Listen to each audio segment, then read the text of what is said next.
Friends, आता मी काढणार आहे गणपती, ते पण एकदम सोप्या पद्धतीने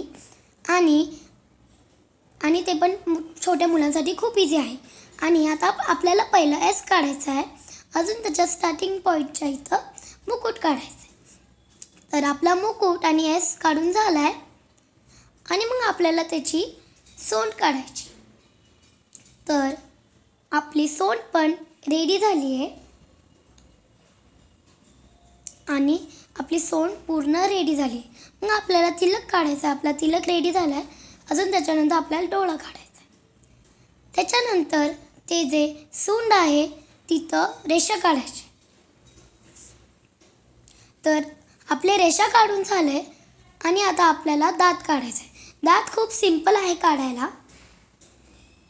आणि आता आपला दात काढून झाला आहे आणि आता आपल्याला काढायचा आहे कान. तर माझा हा पहिला कान झाला आहे आणि हा माझा दुसरा कान पण झाला आहे. तर आता आपल्याला कानांच्या मध्ये 3 रेषा वळायच्या.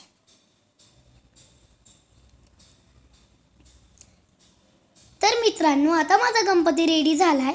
तुम्हाला तो कसा वाटला आहे ते सांगा. हा खूप सिंपल आहे काढायला.